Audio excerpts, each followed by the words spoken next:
note while I pop a bottle off of ya. Chain swinging, clang clang, and it costs a lot. Bitch, I'm always at the guala, yeah, and you are not badass beat. Keep on going till you hit the spot. Whoa, I'm a big bag hunter with the bow. She got a big bed, never drop it low. Mama called me and she. Assalamualaikum warahmatullahi wabarakatuh. Perkenalkan, nama saya Ahmad Hidayat, NPM 2110034. Di sini saya akan menjelaskan tentang pembuatan pupuk cair dengan bahan sisa dapur. Saya akan memperkenalkan nama kelompok saya yang di sini.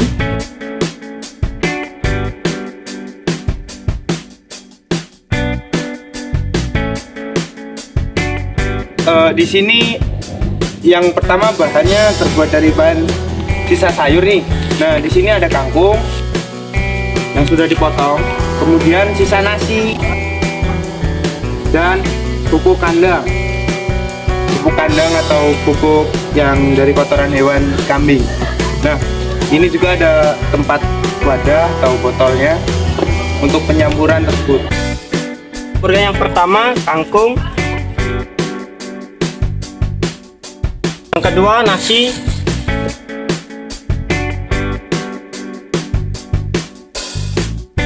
yang ketiga pupuk dari kotoran hewan,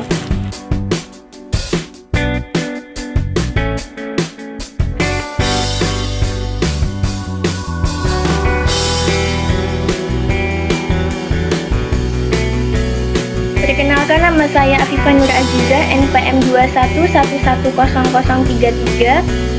Di sini saya akan menjelaskan manfaat pembuatan pupuk organik cair dan manfaat kangkung dalam proses pembuatan pupuk organik cair.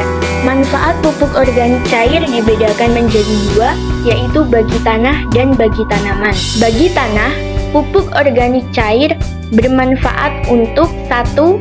Meningkatkan kesuburan tanah, 2.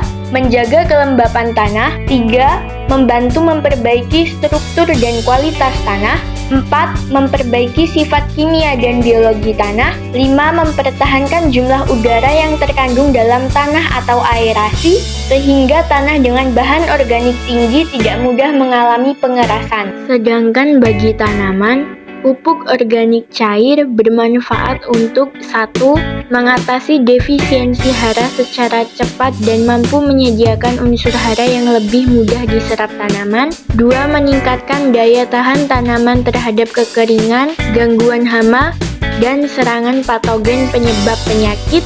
3. Merangsang pertumbuhan cabang-cabang produksi tanaman. 4. Meningkatkan pembentukan bunga dan bakal buah. 5. Mengurangi gugurnya daun, bunga, dan bakal buah. 6. Mendorong dan meningkatkan pembentukan klorofil daun, sehingga meningkatkan kemampuan fotosintesis tanaman dan penyerapan nitrogen dari udara. 7. Meningkatkan vigor tanaman sehingga tanaman menjadi kokoh dan kuat. Manfaat kangkung dalam pembuatan pupuk organik cair adalah sebagai sumber untuk memancing mikroorganisme pengurai atau pembuat kompos, dan penyubur tanaman, jadi sangat tepat jika diaplikasi saat fase vegetatif hingga menjelang generatif, yaitu umur pratanam. Sayuran juga sebagai media perbanyak mikroorganisme pengurai.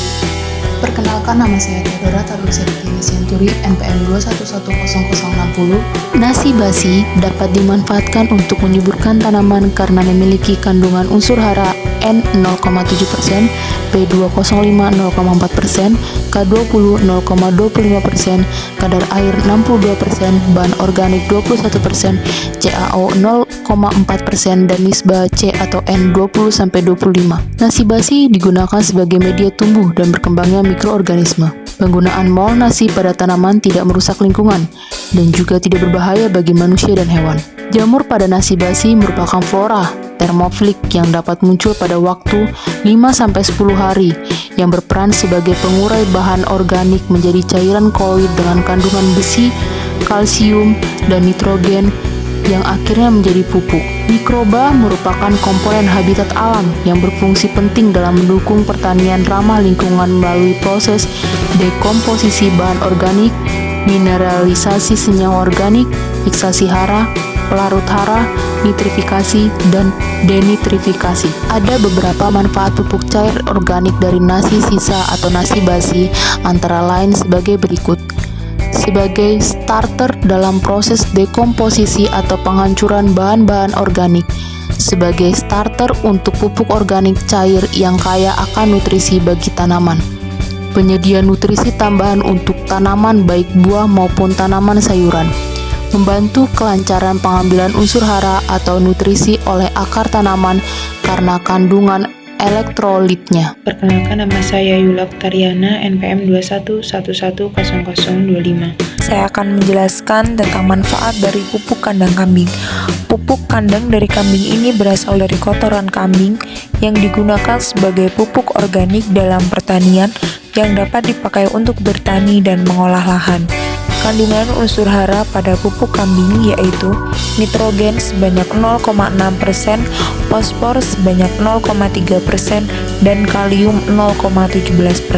Manfaat dari pupuk kandang kambing yaitu sebagai penyedia unsur hara makro seperti nitrogen, fosfor, kalium, kalsium, magnesium, dan sulfur, serta penyedia unsur mikro seperti zinc, tembaga, kobalt, barium, mangan, dan besi, meskipun jumlahnya yang relatif sedikit. Meningkatkan rasio organik pada tanah yang mana dapat membantu tanah menyimpan air dan membantu proses aerasi, serta memasok mikroorganisme yang dibutuhkan oleh tanaman. Selain itu juga bisa mengemburkan dan menyuburkan tanah, meningkatkan produktivitas tanaman, meningkatkan kandungan unsur hara yang dibutuhkan oleh tanaman, merangsang pertumbuhan akar, batang, dan daun, serta dapat meningkatkan kapasitas tukar kation dan KTK dalam tanah. Saya Wanti Widianisi, NPM 211001. Di sini, izinkan saya untuk menjelaskan mikroorganisme untuk pembuatan pupuk POC. Mikroorganisme yang berperan dalam proses pembuatan POC dari sisa bahan dapur diantaranya Rhizopus oligosporus, Aspergillus sp, Bacillus cereus, dan Actinomycetes. Jamur Rhizopus oligosporus berperan sebagai starter atau bioaktivator. Jamur ini merupakan anggota dari kelompok Zygomicota. Jamur Aspergillus sp berperan sebagai perombak bahan organik. Aspergillus adalah jenis jamur yang bersifat eukariotik. Jamur akan tumbuh dan menghasilkan banyak spora. Aspergillus adalah suatu jamur yang termasuk dalam kelas Ascomycetes yang dapat ditemukan di mana-mana di alam ini. Ia tumbuh sebagai saprofit pada tumbuh-tumbuhan yang membusuk dan terdapat pula pada tanah, debu organik, makanan, dan merupakan kontaminan yang lazim ditemukan di rumah sakit dan laboratorium. Bacillus cereus merupakan bakteri pembusuk. Bacillus cereus merupakan fakultatif anaerob, sama seperti anggota lain dari genus Bacillus. Ia dapat menghasilkan pelindung spora. Ia dapat menghasilkan pelindung endospora. Bacillus cereus merupakan saprofit ringan yang tidak berbahaya yang lazim terdapat dalam tanah, air, udara, dan tumbuh-tumbuhan, serta mampu membentuk endospora yang tahan panas. Actinomycetes berfungsi untuk menekan jamur dan bakteri berbahaya dengan cara menghancurkan kitin. Actinobacteria ditemukan di tanah. Sebagian yang lain tinggal di dalam tumbuhan dan hewan. Mereka memainkan peranan yang penting dalam dekomposisi materi organik seperti selulosa dan kitin. Perkenalkan, nama saya adalah Salsabila, NPM 21110018. Saya akan menjelaskan materi tentang mikroorganisme yang berperan dalam proses pembuatan POC dari sisa bahan dapur. Selain Rhizopus oligosporus, Aspergillus sp, Bacillus cereus, dan Actinomycetes, mikroorganisme yang juga berperan dalam proses pembuatan POC dari sisa bahan dapur diantaranya Saccharomyces cerevisiae, Bacillus subtilis, dan Lactobacillus sp. Jamur Saccharomyces cerevisiae berperan sebagai perombak bahan organik. Jamur ini berperan untuk melakukan respirasi tanpa oksigen atau fermentasi anaerob. Jamur tersebut akan mengubah kandungan amilum menjadi glukosa. Saccharomyces cerevisiae menghasilkan enzim invertase dan zimase. Enzim zimase mampu memecah sukrosa menjadi glukosa dan fruktosa. Enzim invertase berperan dalam mengubah glukosa menjadi bioetanol. Mikroba Bacillus subtilis merupakan agen pengendali hayati, mempunyai kelebihan sebagai plant growth promoting rhizobacteria atau PGPR, yaitu dapat berfungsi sebagai biofertilizer, biostimulan, biodekomposer, dan bioprotektan. Bacillus subtilis dalam merombak bahan organik sebagai usaha meningkatkan ketersediaan bahan organik tanah yang semakin menurun, ditemukan di dalam tanah dan saluran pencernaan ruminansia dan manusia. Bacillus subtilis dapat ditemukan dalam air, tanah, udara, dan sisa-sisa tanaman. Bakteri ini menghasilkan beragam jenis enzim protease serta enzim lain yang mampu mendegradasi substrat alami dan berkontribusi terhadap perputaran hara. Lactobacillus sp berfungsi untuk mengurai bahan organik dengan cepat.